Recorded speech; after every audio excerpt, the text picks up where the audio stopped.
porter le maillot de son équipe nationale, représenter la nation, être la fierté de tout un peuple, affronter les plus grands joueurs de ce sport. Je suis sûr qu'on a tous déjà rêvé. Pour certains, le rêve, il est déjà un petit peu gâché, mais pour d'autres, il y a encore peut-être de l'espoir. Et je te laisse regarder dans cette vidéo comment est-ce que tu vas peut-être avoir plus de chances d'y parvenir. Tu t'en doutes, cette vidéo, elle va pas parler d'équipe de France, d'Espagne, d'Argentine ou je ne sais quoi, mais plutôt de petits pays que tu as peut-être un peu de mal à situer sur une carte, mais que si tu veux un jour représenter une sélection internationale, je te conseille de tout de suite les apprendre. Pour procéder à ça, on va essayer d'effectuer des ratios. En gros, je vais vite fait t'expliquer la méthodologie. J'ai pris une database qui reprend tous les pays. Ces pays-là, ils ont un nombre d'habitants. J'ai divisé le nombre d'habitants par deux parce qu'on a à peu près 50-50 en termes de hommes-femmes sur la Terre. Pourquoi est-ce que j'ai pas pris les femmes? Parce que le football n'est pas aussi professionnalisé partout autour du globe, malheureusement, en ce qui concerne le football féminin. Et pour ce faire, ensuite, j'ai divisé le nombre de personnes éligibles, c'est-à-dire du coup le nombre d'habitants divisé par 2, par 24. Pourquoi par 24? Parce que en moyenne, un noyau d'une sélection, il tourne à 24 joueurs. Du coup, une fois ce calcul effectué, on va aller voir un peu les statistiques dans les grandes nations. Par exemple, en France, tu as une chance sur 1 500 000 à peu près d'être sélectionné. Là, ça ne veut pas dire grand-chose. Ça veut dire que tu es un octogénaire, tu peux jouer latéral droite, un nourrisson, tu peux jouer buteur, ça n'a absolument aucun sens.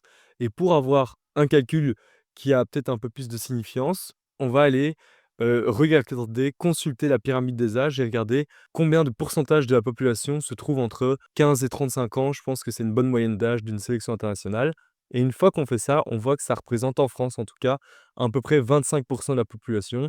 Ce qui signifie que lorsque tu es un homme français, tu as une chance sur 310 000 d'être sélectionné en équipe de France. C'est important que tu retiennes ce chiffre parce que tu verras qu'on sera sur des chiffres bien plus bas pour les petites nations et comme ça, je peux te donner aussi quelques autres nations.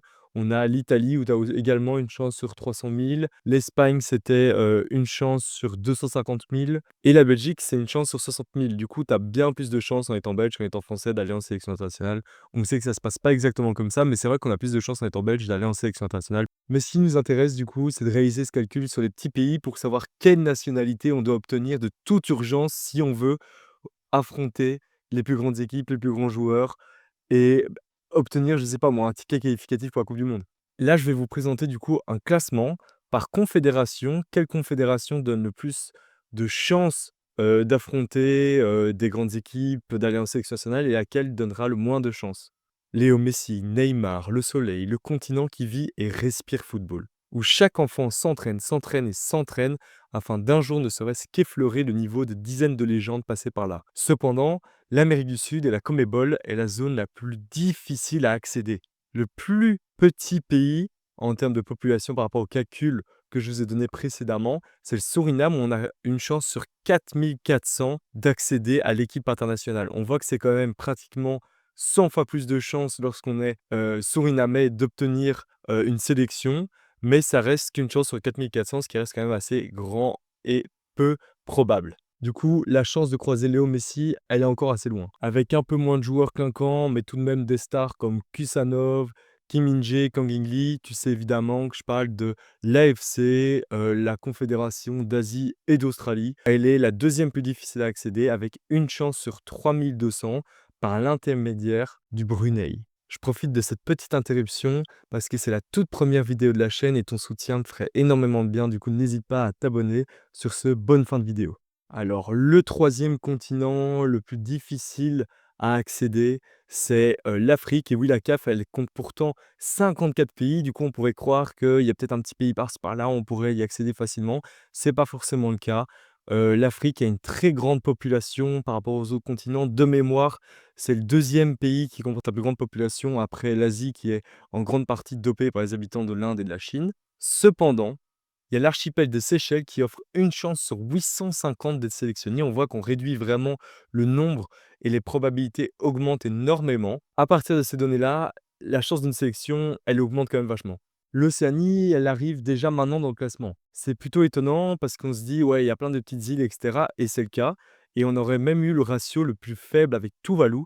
Sauf qu'il y a beaucoup d'îles, en fait, en Océanie qui n'ont pas d'équipes officielles reconnues par la FIFA. Du coup, moi, je me suis vraiment basé sur les 210-213 équipes de mémoire, hem, qui sont, reconnues par la FIFA afin d'effectuer ce classement. Et c'est pour ça que c'est les Samoa américaines qui vont prendre, la 4e place de mémoire dans le classement avec une chance sur 325. On voit vraiment qu'on se rapproche d'une possibilité, d'aller en sélection nationale et d'ailleurs, je vais t'expliquer un peu plus loin les différents critères aujourd'hui de la FIFA pour pouvoir rejoindre ces fameuses sélections que je te présente actuellement. La CONCACAF, qui est en gros l'Amérique centrale, l'Amérique du Nord et tous les îles des Caraïbes, c'est la deuxième en partant du haut, du coup, la deuxième qui t'offre la plus grande probabilité d'être pris en sélection nationale. C'est pas trop étonnant, il y a toutes les petites îles des Caraïbes et qui offrent du coup une grande chance d'être sélectionné. On retrouve en haut de ce classement, attention, c'est difficile à prononcer, c'est les îles Turques et Caïques et les îles Vierges britanniques qui ont respectivement une chance sur 324 et une chance sur 274 d'obtenir une sélection.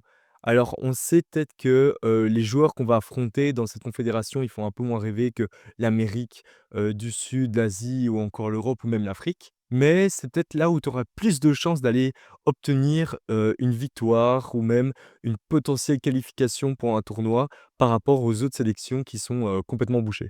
Alors comme tu l'as sans doute deviné, le continent où tu as le plus de chances d'obtenir une sélection, c'est bien l'Europe. Il y a plusieurs petits pays qui, laissent cette possibilité-là. Par exemple, en tête, j'ai l'Islande, c'est pas le plus petit pays par rapport au classement, il arrive que 5e en termes de probabilité d'être sélectionné, mais c'est sûrement l'un des pays les plus majeurs. Il était par exemple en, Ligue des Nations A il y a quelques années, il a fait un quart de finale contre l'équipe de France à l'Euro 2016 et pourtant on a une chance sur 2 500 d'être sélectionné et on voit que ça a rien à voir avec les, 300 000 de l'équipe de France, par exemple. Mais ici, on est là pour connaître les pays où tu as le plus de chances d'affronter les Yamal, les Ronaldo, les De Bruyne, les Mbappé, les Moussiala, les Bellingham, les Kane, tout ce que tu veux et du coup, ce n'est pas Gibraltar avec une chance sur 204 d'être sélectionné, ce qui est déjà énorme, mais c'est bien Saint-Marin qui arrive premier avec une chance sur 174. Quand on pense à la France, ça n'a absolument rien à voir. Par contre, le petit défaut de cette confédération, c'est qu'elle est très difficile en termes de niveau. Pendant longtemps, ces équipes, elles étaient automatiquement, parce qu'elles étaient en chapeau, le dernier chapeau, hein, le chapeau D, E, je ne sais pas, reversées chacune dans un groupe et elles affrontaient que des équipes bien meilleures qu'elles, ce qui rendait une victoire impossible. Saint-Marin, par exemple, n'a pas gagné depuis 20-25 ans. C'est pour ça que la Ligue des Nations, on peut en dire tout ce qu'on veut, mais elle permet d'offrir à ces équipes, en match officiel, une possibilité de victoire et même de qualification parce qu'elles offrent des tickets de barrage pour l'Euro et la Coupe du monde, ce qui est quand même une bonne chose pour ces petites nations. Pendant toute cette vidéo, on a parlé d'obtenir des nationalités, différents pays analysés, etc. Mais maintenant, ce qui est important de savoir, c'est comment obtenir ces fameuses nationalités. On pourrait croire que c'est comme la nationalité d'un pays, il suffit de, en fonction des pays, habiter depuis X temps, avoir le droit à la nationalité par le sang, payer. Certains pays vendent leur nationalité, mais la nationalité sportive n'est pas liée à la nationalité classique. Ce qui nous intéresse, nous, c'est par rapport à quelqu'un qui est français, par exemple, qui souhaite obtenir la nationalité d'un pays afin de le représenter, du coup, qui n'a pas de parents, pas de lien familial, pas de territoire, de lien territorial avec justement le pays et pour cela, il y a une règle, un critère qui permet, de rejoindre le pays, c'est d'avoir habité pendant 5 ans sur le territoire après tes 18 ans. Tu sais ce qu'il te reste à faire, acheter une petite maison, je sais pas moi, Samoa américaine ou un truc du genre et comme ça, tu vas pouvoir affronter, les plus grands joueurs.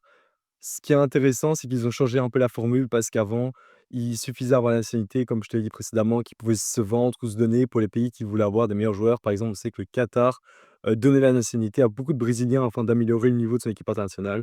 C'est quelque chose qui a été changé vers 2004, je pense. Voilà, c'est déjà la fin de la vidéo. J'ai pris énormément de plaisir à la faire. Ça a été des petites recherches sympas, mais on sait que tous les chiffres que j'ai dans cette vidéo ne sont pas les vrais. Si on voulait améliorer la méthodologie, on aurait pu, par exemple, regarder le nombre de personnes qui ont une licence de football en Chine ou en Inde, par exemple, il y a sûrement un bien plus faible pourcentage de personnes qui jouent au foot qu'en France. C'est sûrement la limite de cette vidéo, mais elle est vraiment là pour un but de divertissement. J'espère en tout cas qu'elle t'a plu. N'hésite pas à t'abonner pour donner un maximum de soutien à la chaîne, à mettre en commentaire qu'est-ce que tu aimerais voir prochainement sur cette chaîne. En tout cas, je te remercie de ta confiance pour être arrivé jusqu'ici et très bonne fin de journée.